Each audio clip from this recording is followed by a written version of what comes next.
Assalamualaikum warahmatullahi wabarakatuh. Waalaikumsalam warahmatullahi wabarakatuh. Selamat siang Bapak Ibu guru hebat. Terima kasih sudah datang di sini di acara aksi nyata modul 1.4 desimilasi budaya positif yang akan disampaikan materinya oleh Ibu Rija Nurita. Kepada Ibu Rija Nurita kami persilakan.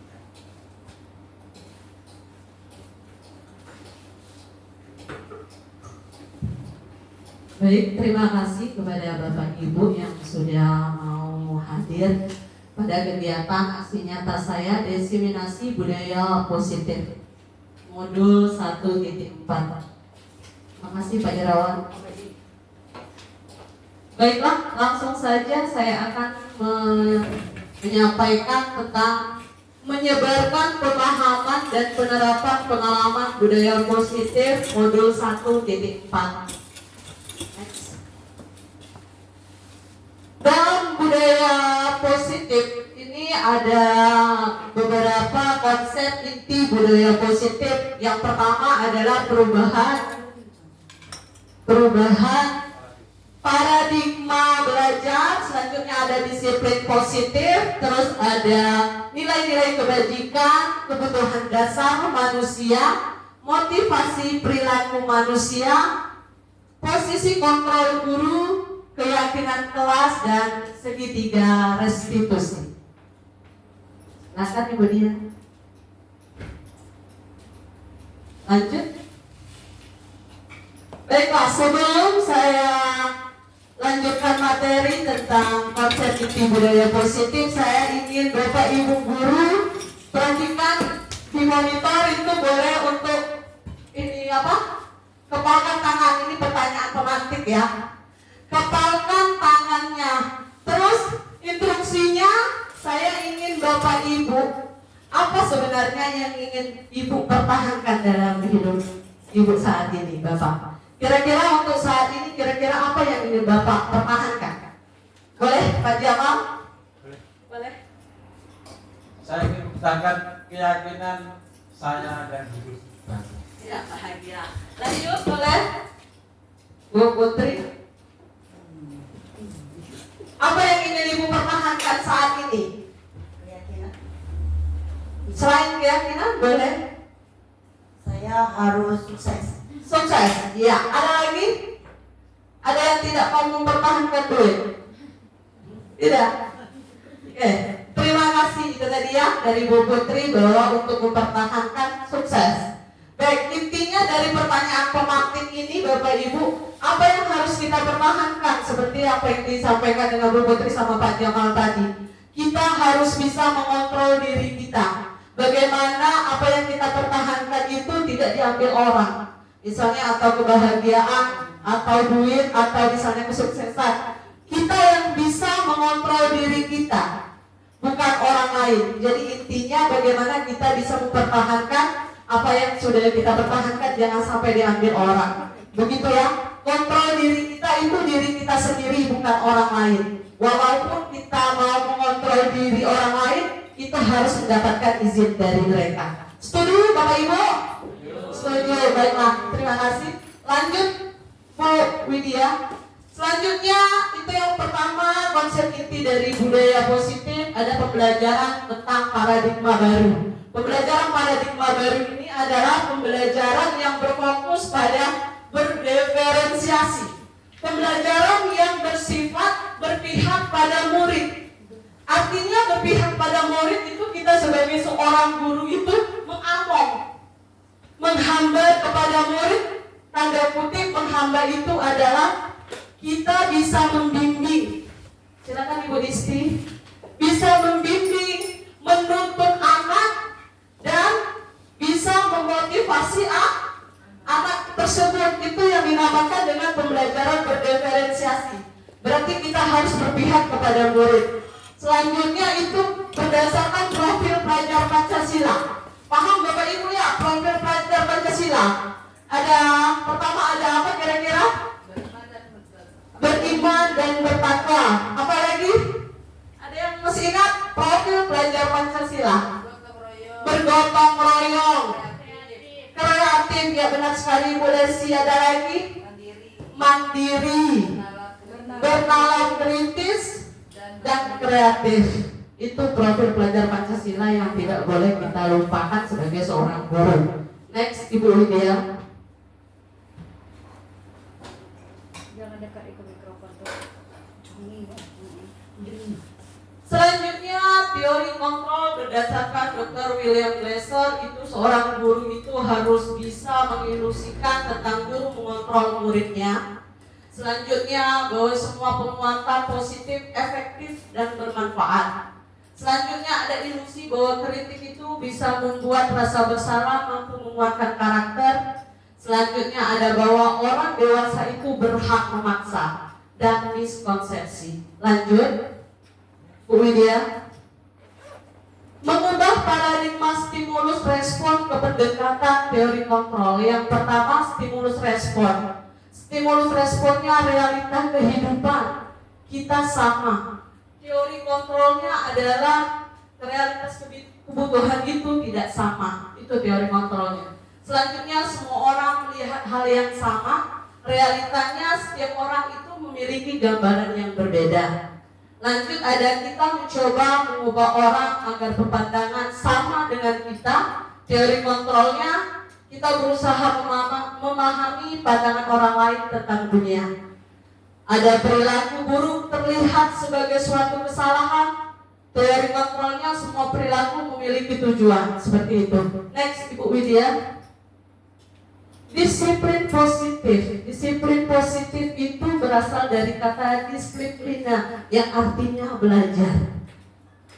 Oke, ada yang sudah memahami disiplin positif itu apa? Bapak Ibu, apa sih sebenarnya disiplin positif itu? Ada yang mau? Disiplin positif, Ibu Herti? Kira-kira menurut Ibu Herti disiplin positif itu apa?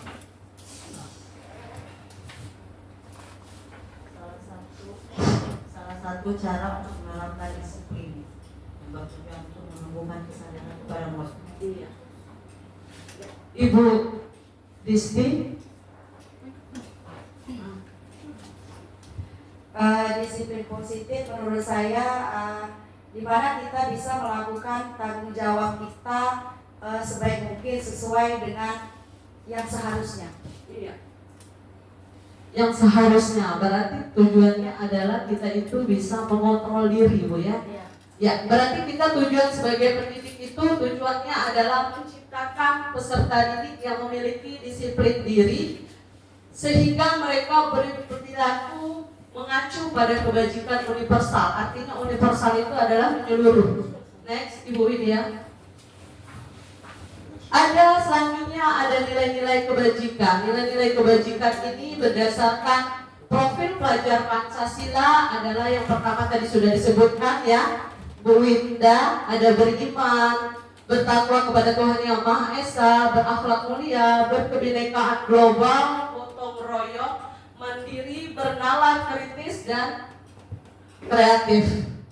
Ada berdasarkan Ibo Primary Years Program, itu bersifat toleransi, rasa hormat, integritas, mandiri, menghargai, antusias, empati, keingintahuan, kreativitas, kerjasama, percaya diri, dan komitmen.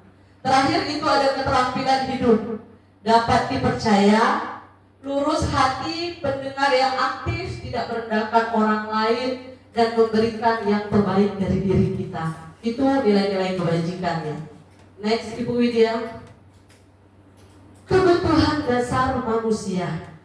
Kebutuhan dasar manusia itu adalah segala sesuatu yang kita lakukan untuk mendapatkan apa yang kita inginkan. Pertama, misalnya kebutuhan, Bu Widya. Ada 5 kebutuhan dasar manusia, Bapak Ibu. Bertahan hidup. Bagaimana kita bisa bertahan hidup? Kira-kira apa yang bisa kalian ini Bapak Ibu lakukan untuk bertahan hidup? Apa kebutuhan yang harus dibutuhkan untuk kita bisa bertahan hidup? Winda? Makan, pakaian, tempat tinggal. Iya, penting itu ya. Kalau tidak makan, apa yang akan terjadi? Kalau tidak ada tempat tinggal pun seperti itu. Ada tempat lain? mau bertanya? Sama satu. Sama ya, setuju. Selanjutnya ada kasih sayang dan rasa diterima. Itu rasa diterima, diperdulikan, sama seperti kita di kelas, Bapak Ibu. Di kelas itu kita pasti menemukan anak kita yang berperilaku negatif. Ketika tiba-tiba misalnya di penguasaan, bagaimana sih anak ini tiba-tiba ketika kita mengajar, anak ini bolak-balik, keluar masuk, udah itu pecicilan. Itu artinya ada negatif yang didapat dari anak tersebut. Kenapa? Karena dari penguasaan, berarti dia ingin dianggap. Itu kita harus mempelajari dari tingkah laku anak tersebut. Apa yang dia tidak dapat dari anak tersebut? Ketika dia merasa tidak dianggap, dia akan bertingkah. Itu tugas kita sebagai seorang guru ya Bapak Ibu. Ada nilai negatif yang ditimbulkan kepada anak tersebut. Tugas kita sebagai guru adalah bagaimana, anak ini perlu kasih sayang, anak ini perlu dianggap. Seperti itu. Ada juga kebebasan. Ketika anak itu kita larang, anak didik kita larang, berarti dia kenapa boleh sih? Terlalu dekat mikrofonnya. Iya boleh. Agak gitu ya. Berdengi. Lanjut tentang kebebasan. Kebebasan ini misalnya ketika anak didik kita, ketika kita mengajar itu kita larang. Oh jangan seperti itu ya nak, jangan melakukan hal tersebut. Jadi kebebasan anak tersebut direnggut. Jadi ada nilai negatif yang ada dalam diri anak tersebut. Jadi kita harus memahami. Selanjutnya ada nilai kesenangan. Nah kalau nilai kesenangan kira-kira apa Bapak Ibu? Yang kita sebagai seorang pendidik itu apa sih yang dilakukan oleh anak murid kita? Bergurau, bercanda. Jadi itu intinya ya, humor dan antusias. Oke, boleh lanjut. Selanjutnya ada motivasi perilaku manusia. Pertama ada motivasi ekstrinsik dan motivasi intrinsik. Di mana bahwa motivasi ekstrinsik itu adalah di luar. Ketika anak tersebut ingin sekali mendapatkan imbalan, apa yang dia lakukan harus dihargai. Itu ekstrinsik. Untuk menghindari ketidaknyamanan hukuman dia akan melakukan itu. Saya nanti kalau misalnya tidak mengerjakan PR pasti kena hukuman. Itu motivasi ekstrinsik. Ya. Selanjutnya motivasi intrinsik. Intrinsik itu adalah untuk menjadi orang yang ingin dihargai. Nah, biasanya yang harus kita lakukan itu biasanya sebagai seorang guru adalah melakukan motivasi intrinsik. Oke, lanjut Ibu Widya. Nah, yang selanjutnya dari motivasi itu tadi ada hukuman. Hukuman, ada konsekuensi, ada restitusi. Hukuman. Kita sebagai seorang pendidik itu kenapa harus ada hukuman, ada konsekuensi dan restitusi? Oke Bapak Ibu, ada yang tahu? Sudah melihat itu materinya hukuman itu seperti apa sih? Oke, Pak Irawan. Hukuman itu seperti apa sih Pak Irawan? Memberikan efek jerah kepada anak didik ya. Ada lagi?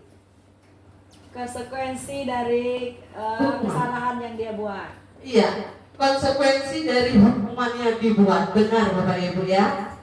Nah, kalau restitusi itu ada yang sudah mendengar kira-kira Bapak Ibu?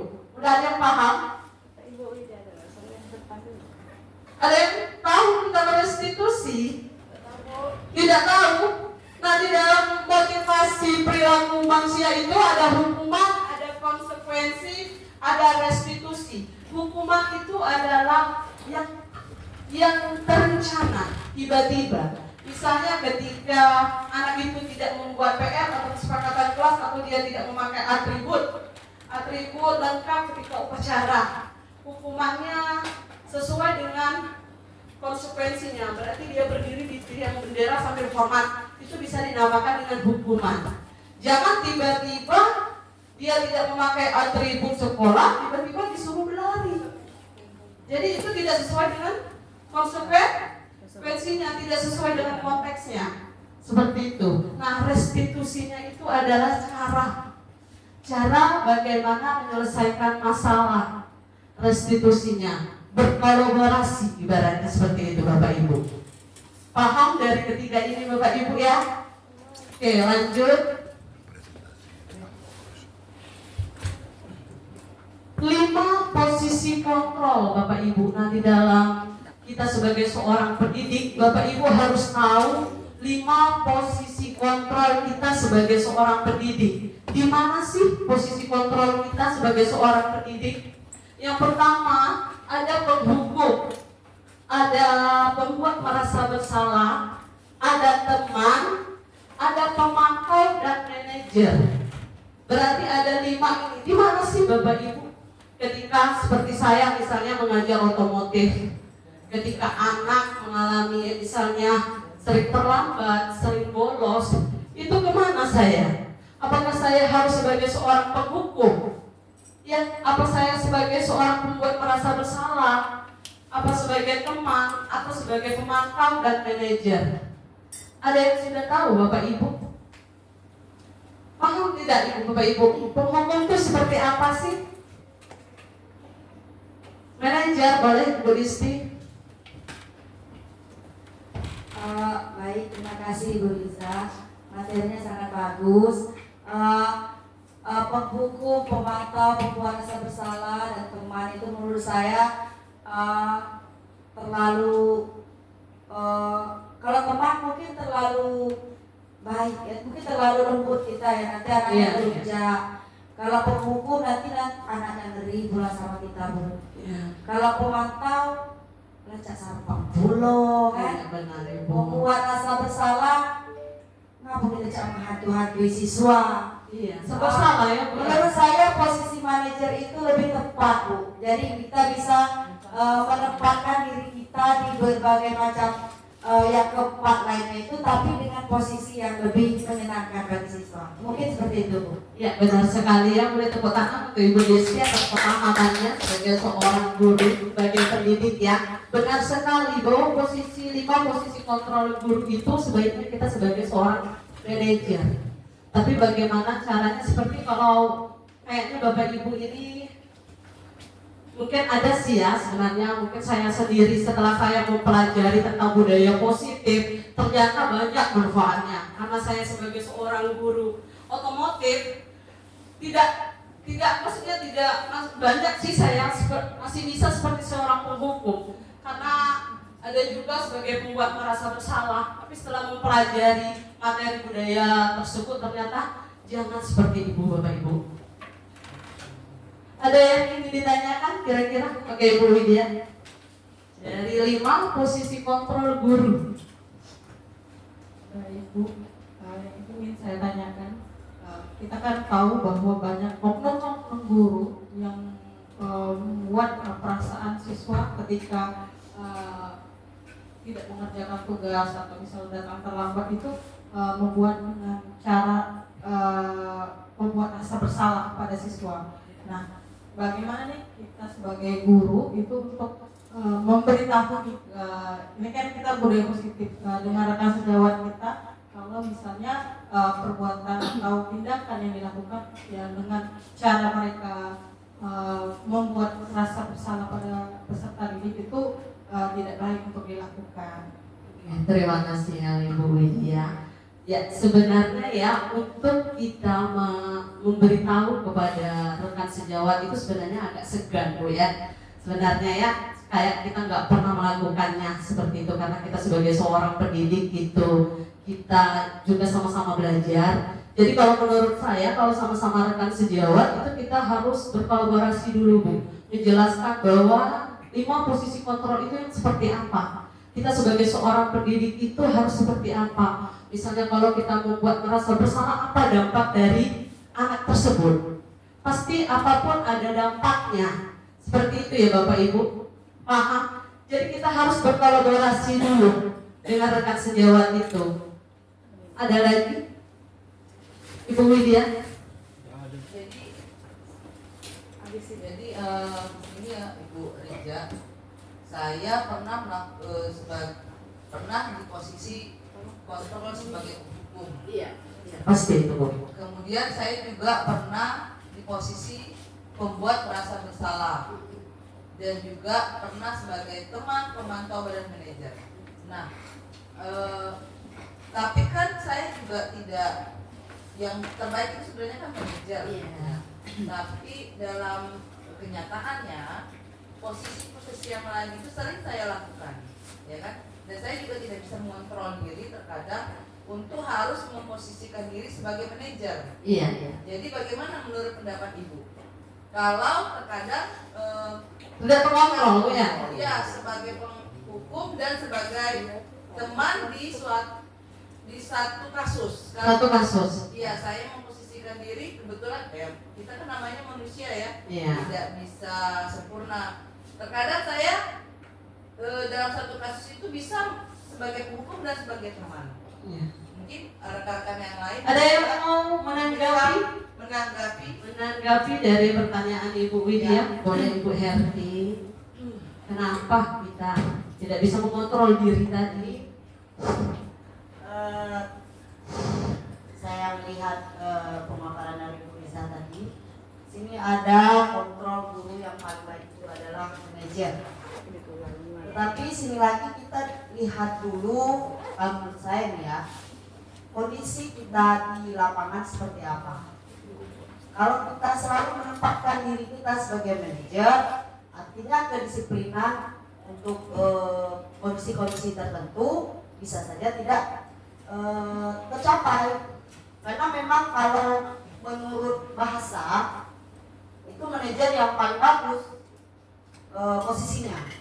Tapi balik lagi kita kondisi setiap sekolah itu berbeda-beda, mulai dari budaya anak, kebiasaan anak.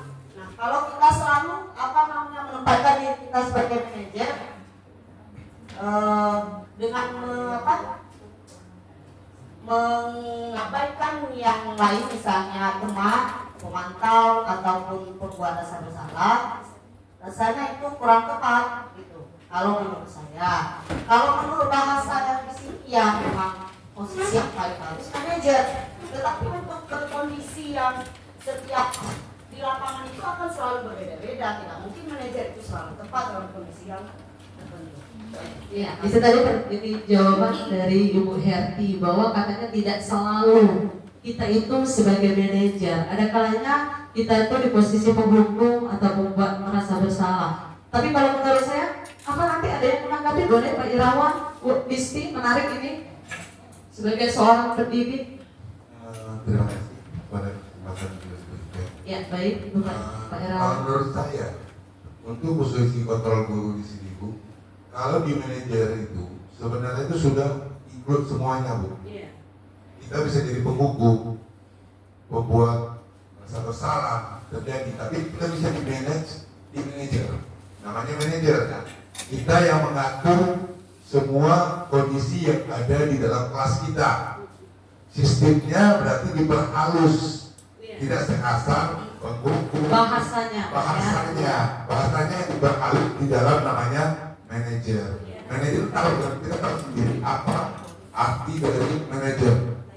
Kita akan memanage semua kejadian yang ada di dalam kelas tersebut. Pak ya.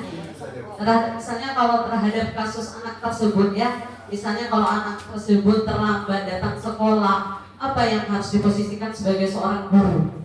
Seperti itu, misalnya manajer tadi sudah mencakup semua. Misalnya kalau memberikan hukuman, apa sih yang harus dilakukan dengan bahasa yang lebih halus? Seperti itu yang disampaikan oleh Pak Irawan. Ada yang mau menambahkan lagi? Kita lihat Ibu Disti kayaknya. Silakan. Habis baterai itu. Baik, Ibu Widya tadi menanggapi tentang guru yang membuat siswa merasa bersalah itu Bu ya. Kalau menurut saya posisi membuat siswa merasa bersalah atas apa yang telah dia lakukan itu sesuatu yang mungkin sesuatu yang membuat mental anak itu down.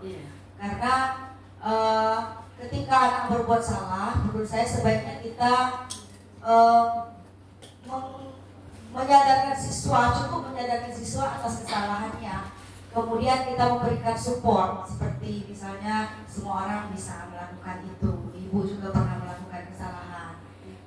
Ayo kita kembali bersemangat. Gitu. Kita memberikan motivasi lagi, sehingga nantinya siswa ini tidak merasa dia pernah melakukan kesalahan yang sangat menyakiti siapapun, misalnya, atau membuat kegagalan apapun, sehingga dia bisa kembali ke lingkungan teman-temannya dengan rasa yang normal kembali, tidak dengan perasaan yang sedih atau sangat bersalah. Terima kasih Ibu Disti. Dengan tadi pertanyaan dari Ibu Widya dan Ibu Winda ya. Nah, jadi kadang-kadang kata Ibu Winda bahwa saya itu tidak bisa mengontrol diri saya ketika tiba-tiba saya itu tidak di posisi manajer, saya memberikan hukuman seperti itu. Tapi intinya kita sebagai seorang pendidik itu kita harus tahu dulu Bapak Ibu, ketika kita memberikan hukuman itu memang sebenarnya kadang-kadang kita tidak sadar apa yang kita lakukan itu adalah hukuman. Tiba-tiba kamu ini seperti ini. Bahasa yang kita lakukan itu sudah bahasa penghukum. Karena ya juga sih sebenarnya kata Ibu Herti, nobody's perfect, tidak ada yang sempurna ya di dunia ini. Jadi intinya bagaimana kita itu bisa memposisikan diri kita, bisa mengontrol diri kita, bahwa apa sih sebenarnya manajer itu, pokoknya apa yang kita lakukan itu harus tahu dulu dampaknya. Ya, seperti itu. Setuju ya Bapak Ibu? Setuju. Ya, terima kasih. Next. Nah, ini contohnya tadi supaya lebih jelas. Misalnya contoh penerapan 5 posisi kontrol guru. Siswa tidak memakai atribut lengkap saat upacara bendera. Nah, sebagai penghukum itu posisinya harus sesuai. Berarti kalau upacara bendera jangan berlari ya, jangan push up. Harus misalnya hormat pada bendera misalnya selama 1 jam. Nah, jadi sesuai dengan ketika upacara, seperti itu menghukum. Jangan disuruh berlari Bapak Ibu, jangan disuruh push up, seperti itu. Konsekuensinya seperti itu. Nah, pembuat merasa bersalah. Misalnya berapa kali Bapak Ibu harus memberitahu kamu selalu saja mengecewakan ibu bapak, seperti itu. Itu membuat merasa bersalah. Itu bahasanya ya. Contohnya. Lanjut. Misalnya kalau kita sebagai teman, ayo dong ikuti aturan sekolah, tolong bantu ibu ya nak, tolong bantu bapak ya nak. Sekali ini, saya sudah tidak apa-apa, lain kali jangan sampai berbuat seperti itu lagi. Itu kalau kita di posisi sebagai teman. Sekali lagi ini contoh ya. Terus kalau kita sebagai seorang pemantau, contohnya adalah kamu sudah melanggar peraturan sekolah nak. Kamu tahu konsekuensinya? Setelah upacara kamu beli atribut ke koperasi dan jangan diulangi lagi. Seperti itu. Lanjut. Nah, apakah kamu tahu kesalahanmu? Kira-kira bagaimana kamu perbaiki kesalahanmu? Nah, itu kalau kita di posisi manajer. Itu melengkapi saja dari yang tadi Bapak Ibu ya. Lanjut Ibu Widya. Nah, ini coba kira-kira Bapak Ibu, posisi kontrol apakah ini? Patuhi aturan saya atau awas.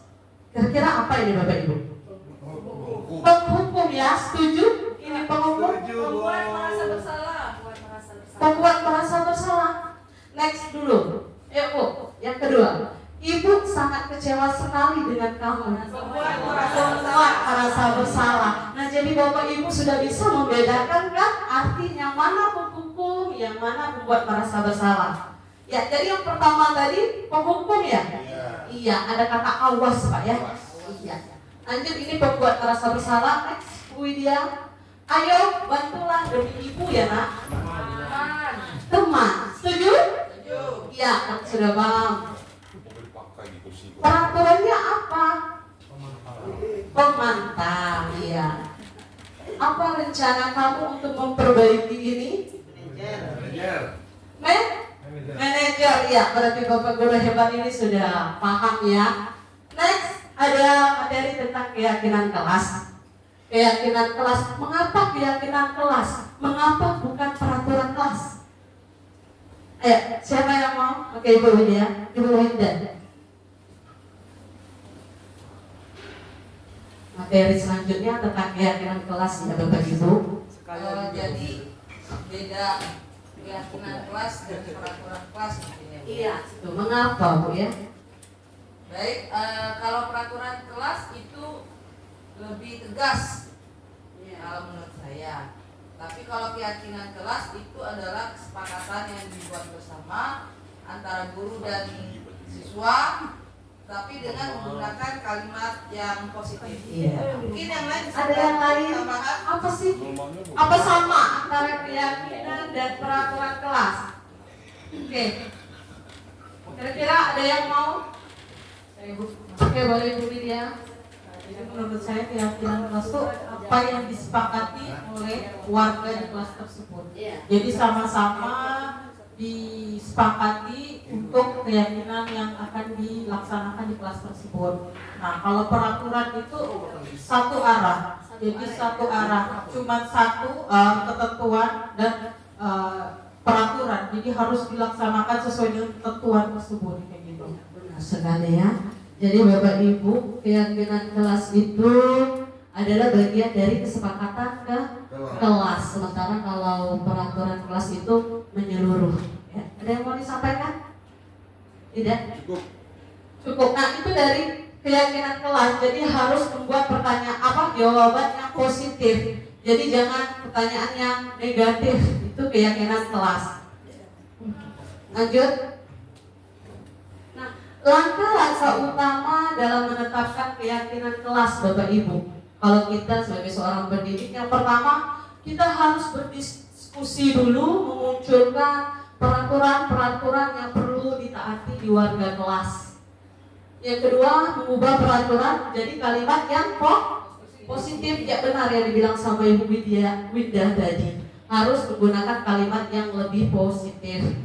Ketiga, menyarikan peraturan menjadi nilai-nilai kebajikan keyakinan kelasnya. Selanjutnya, berdiskusi mengenai gambaran perilaku yang mencerminkan keyakinan kelas.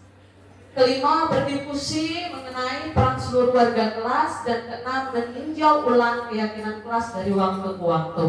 Nah, dari materi keyakinan kelas ini saya ingin Bapak Ibu membuat yang sudah ada peraturan kelas menjadi keyakinan kelas. Kira-kira apa? Saya bagi saja. Ini kelompok yang pertama dan ini kelompok yang kedua. Boleh ya Bapak Ibu ya? Biar kita paham apa sih peraturan kelas dan keyakinan kelas itu.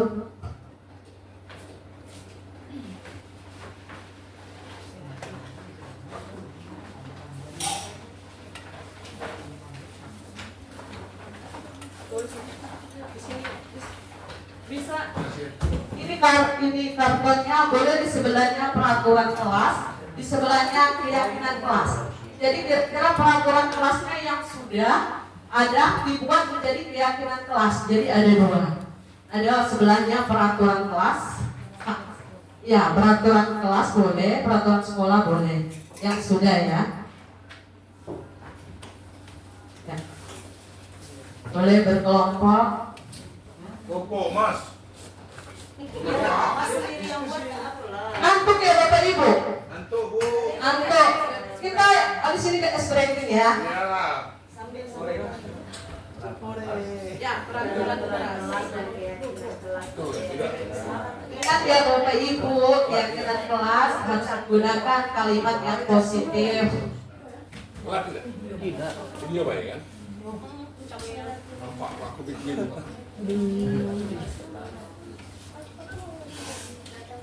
Aku kira lawan.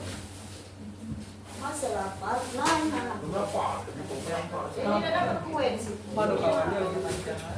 Itu kue dia. Piring.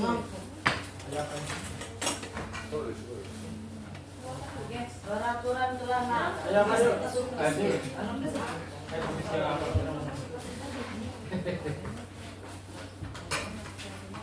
Wah, oh. Lembut. Ini tinggal sebulan apa lah rasanya. Oke, Bapak Ibu. Cik. Oke,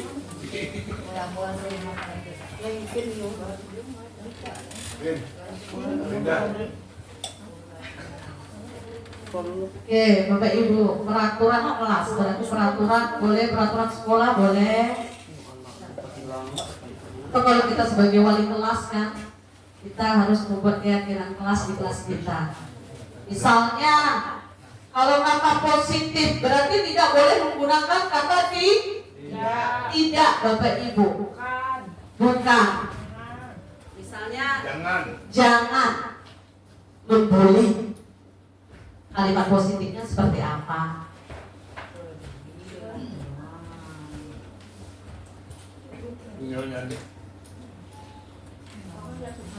Ya.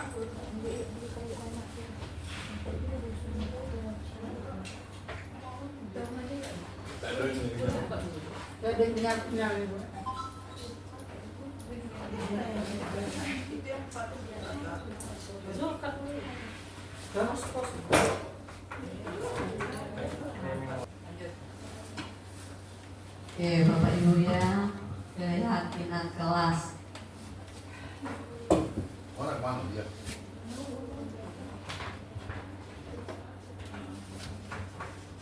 Kita biasanya membuat kesepakatan kelas kan, Bapak Ibu yang menjadi wali kelas biasanya.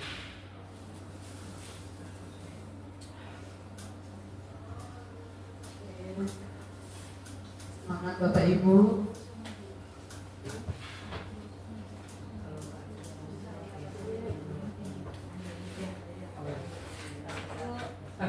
Sudah Ibu Disti?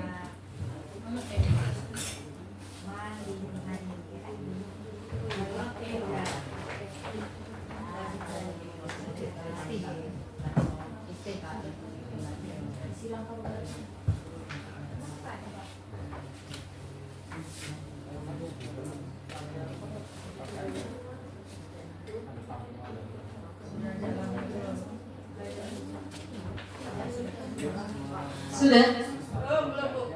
Belum?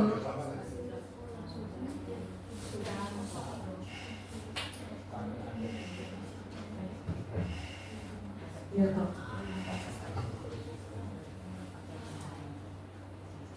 Oke, Ibu Disti sudah ya, cepat ini Ibu Disti sudah biasa sepertinya membuat keyakinan kelas ini. Seperti itu ya. Oke, kita maju sambil nunggu yang kelompok 2 ini. Bisa? Ayo Pak Irawan, maju dulu sebentar Pak Arek. Aku udah tadi maju. Ayo Bapak Ibu maju. Pada mama pada mama. Kita berdua. Oh, tanya juga maju dulu. Oke, boleh silakan jelaskan Bu Disti. Baik, terima kasih pada Ibu Riza. Inilah hasil diskusi kami kelompok 1, yang mana kami melihat peraturan-peraturan kelas ini yang biasanya ada di peraturan-peraturan sekolah itu ya Bu ya. Kemudian kami bikin kalimat yang positif, yang sesingkat-singkat mungkin supaya anak bisa mengingatnya dengan mudah. Yang pertama, dilarang terlambat. Kami buat kalimat positifnya dengan hadir tepat waktu. Kemudian ada peraturan dilarang buang sampah. Kami buat keyakinan kelas jaga kebersihan. Yang ketiga, tidak boleh mencuri. Kami buat kalimat positifnya jujur. Kemudian dilarang mengganggu teman. Biasa mengganggu ini mau, kan ada yang cowok-cowok suka jahil ya sama temannya. Jadi kami buat kalimat positifnya sopan. Kemudian dilarang mencontek supaya anak kita terbiasa mandiri di kelas. Jadi kami buat kalimat positifnya mandiri.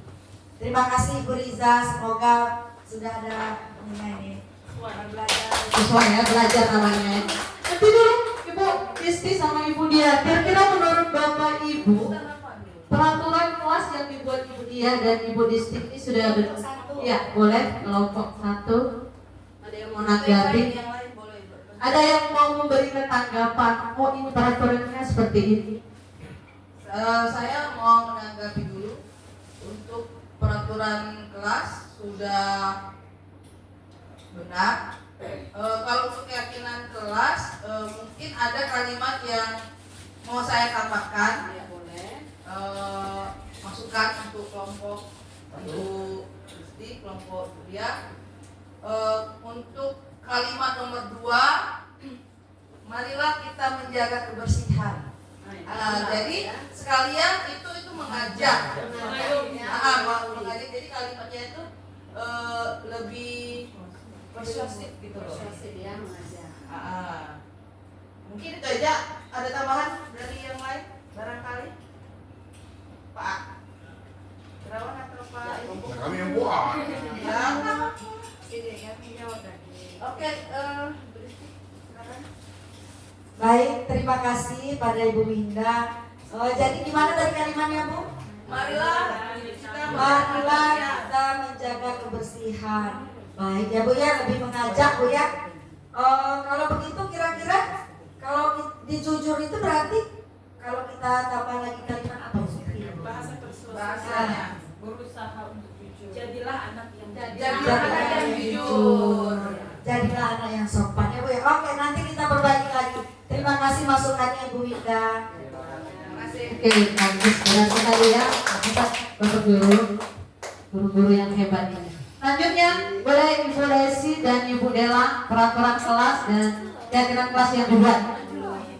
Ya, boleh maju. Retna maju, Bu Retna. Ya, Bu Retna lagi sepupu. boleh lagi. Oke, boleh maju. Silakan peraturan kelas dan keyakinan yang dibuat oleh kelompok Ibu Dela ya. Yo, Bu Retna. Ya, Ibu Desi silakan. Baiklah, kami akan membacakan peraturan kelas dan keyakinan kelas. Kalau di sini yang pertama tidak boleh terlambat masuk kelas. Kata positifnya datang tepat waktu. Yang kedua tidak boleh berkata kasar. Kata positifnya bicara dengan sopan santun. Yang ketiga tidak boleh ribut selama proses pembelajaran. Kata positifnya menjaga suasana tenang selama belajar. Yang keempat tidak boleh merusak fasilitas sekolah atau kelas. Kata positifnya menjaga fasilitas sekolah atau kelas. Yang kelima jangan menggunakan HP selama proses pembelajaran. Kata positifnya gunakan HP secara bijak. Terima kasih.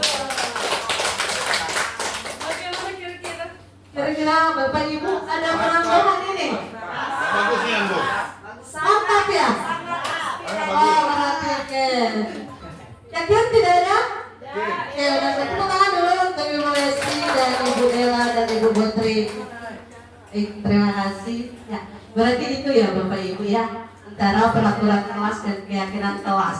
Jadi kata kuncinya itu jangan membuat kata yang negatif, harus kata yang positif ketika kita membuat keyakinan kelas di sekolah maupun di kelas. Oke, lanjut Bu Lydia. Es breaking tadi ya? Oke, ngantuk ya? Pak Irawan ngantuk, es breaking dulu kita yuk, tegak. Yuk, tegak dulu, Pak Irawan. Ngantuk ya. Seru Bu.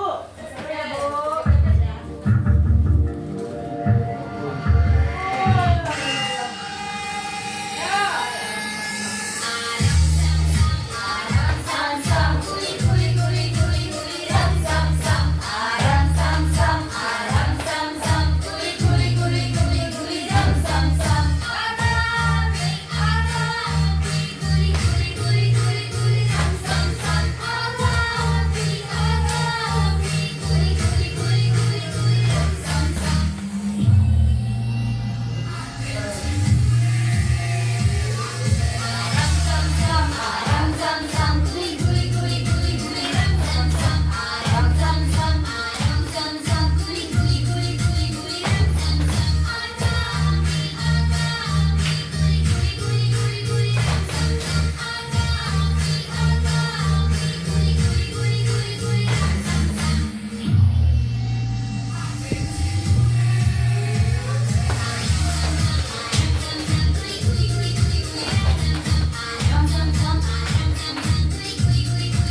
Alhamdulillah. Lanjut Bapak Ibu ya. Ada sedikit lagi.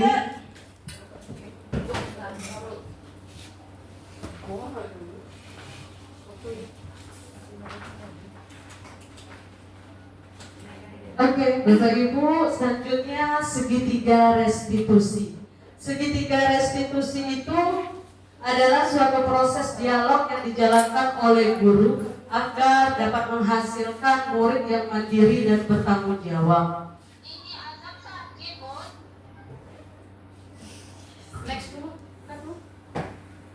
Selanjutnya yaitu segitiga restitusi, Bapak Ibu. Segitiga restitusi itu adalah suatu proses dialog yang dijalankan oleh guru agar dapat menghasilkan murid yang mandiri dan bertanggung jawab. Jadi ini prosesnya Bapak Ibu. Pertama ada stabilitas identitas, yang kedua validasi tindakan yang salah, yang ketiga menanyakan keyakinan. Itu proses dari segitiga restitusi. Next Ibu Widya. Yang pertama adalah menstabilitaskan identitas. Berdasarkan prinsip membuat kesalahan adalah bagian dari proses pembelajarannya. Yaitu yang pertama, berbuat salah itu wajar. Tidak ada manusia yang sempurna. Ibu bapak juga pernah melakukan itu. Ibu bapak tidak mau mencari siapa yang salah, tapi ibu bapak ingin mencari solusi dari permasalahan ini. Kamu berhak merasa begitu. Itu contoh dari menstabilitaskan identitas ya Bapak Ibu. Lanjut.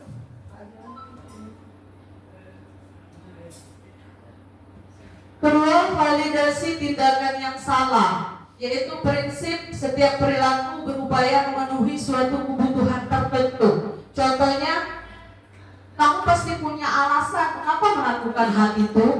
Lanjutnya, padahal kamu bisa melakukan yang lebih buruk dari ini ya. Nah itu kata-katanya, kamu patut bangga karena telah melindungi sesuatu yang penting buat kamu. Terakhir, kamu melakukannya karena mempertahankan sesuatu yang penting bagimu. Lanjut Bu Widya. Yang terakhir adalah menanyakan keyakinan. Berdasarkan prinsip teori kontrol bahwa pada dasarnya kita termotivasi secara intrinsik Bapak Ibu. Pertama, apa keyakinan kelas yang kita sudah sepakati? Jadi kita sudah membuat keyakinan kelas itu tadi ketika ada masalah dari anak kita bisa melakukan dengan proses segitiga restitusi. Ya, boleh menanyakan keyakinan, boleh juga belum Ibu Widya. Selanjutnya kita menanyakan nilai-nilai apa yang telah disepakati bersama. Ketiga, seperti apa gambaran sebuah kelas yang ideal menurut kamu? Kamu ingin menjadi orang yang seperti apa? Seperti itu. Itu contoh-contohnya dari segitiga restitusi ya Bapak Ibu. Saya kira Bapak Ibu paham karena kita sudah tadi kan membuat peraturan dan keyakinan kelas. Sekarang tinggal bagaimana Bapak Ibu menjadi apa yang mau tadi 5 kontrol tadi ya. Lanjutnya silakan Bu Widya. Ini ada kasus dari anak otomotif bernama Redi. Dia sering datang terlambat. Kira-kira menurut Bapak Ibu saya sebagai apa di sana? Contoh kasusnya ya Bapak Ibu ya.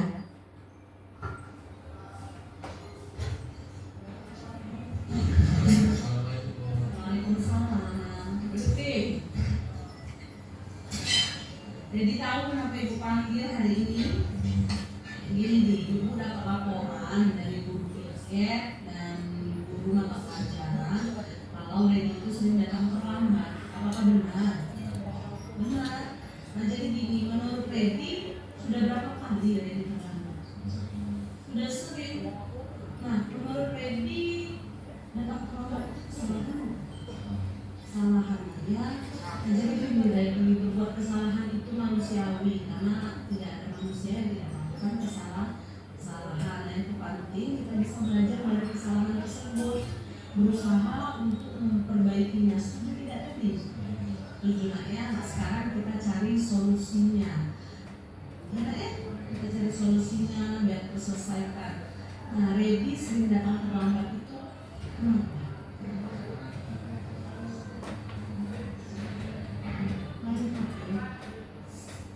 Larut malamnya itu sekitar jam berapa? Jam 1-an. Nah menurut Redi keyakinan kelas apa yang seperti terlambat? Di situ poin benar sekali benar ya. Disiplin itu penting tidak menurut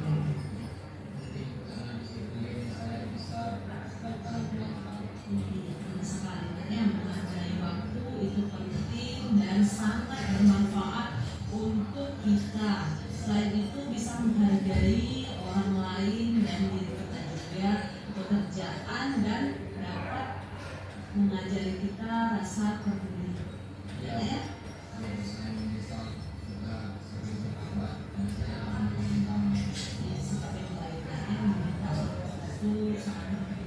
Nah, menurut Reddy, apa yang harus dilakukan sama Reddy supaya tidak terlambat lagi?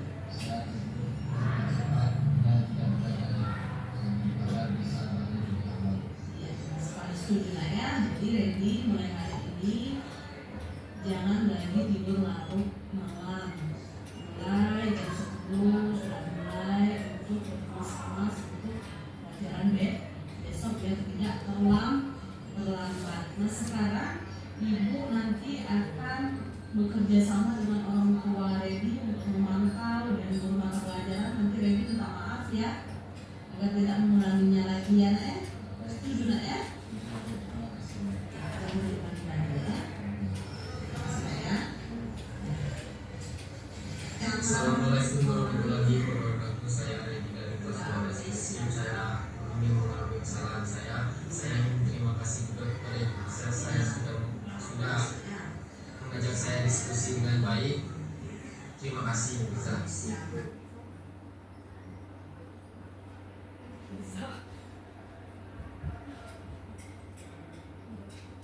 Baik, itu contoh kasus dari anak kelas 12 TBSM. Kira-kira menurut Bapak Ibu di posisi mana saya? Baik, terima kasih. Dari pembelajaran video tadi saya melihat Ibu Lija berlaku sebagai manajer. Bagaimana menyelesaikan permasalahan, bisa dicari solusi yang lebih baik untuk masa yang lebih baik. Kalau saya tadi dari ada skenario itu ada pemantau, karena ada pernyataan baik ibu akan pantau ke depannya. Iya. Ada lagi?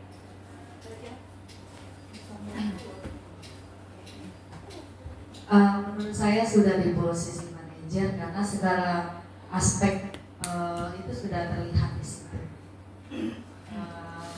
Di posisi pemantau ada terlihat dengan kandungan lembut, kemudian tidak membuat anak down. Menurut saya itu sudah di manajer. Saya mau kasih tanggapan, boleh Bu Winda? Kalau menurut saya tadi itu mix ya Bu, mix campuran antara pemantau sebagai teman dan manajer. Jadi saya melihat dari tiga restitusi tadi peran ibu tiga-tiganya ada. Jadi di mix antara teman, pemantau dan manajer. Ada lagi? Tidak ada Bapak Ibu? Ada Ibu Retna? Ibu Pak Irawan? Oke, ya benar ya. Sebenarnya ini benar semua ya. Balik lagi dengan kata Pak Irawan tadi. Di posisi manajer itu sudah mencakup semuanya. Jadi bagaimana cara Bapak Ibu berperilaku dengan baik, berkomunikasi dengan baik, berkolaborasi baik dengan anak didik kita.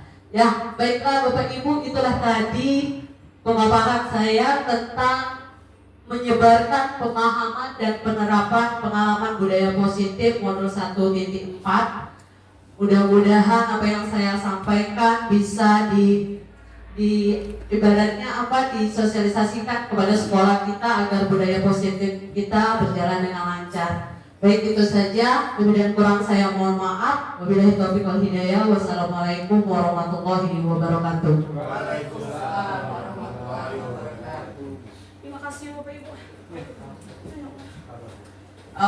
Terima kasih pada Bapak Ibu guru sekalian. Ini akhir dari pertemuan kita. pada siang hari ini. Semoga pemaparan dari Ibu Riza tadi membawa dampak positif ke depannya bagi sekolah kita, sehingga sekolah kita bisa menerapkan budaya positif ke depannya lagi. Saya sebagai moderator mengucapkan mohon maaf kalau ada kesalahan, dan saya tutup. Wabillahi taufiq wal hidayah. Wassalamualaikum warahmatullahi wabarakatuh. Karena pas dicek tadi kurang waktunya. Ya kan harus 1 jam lebih.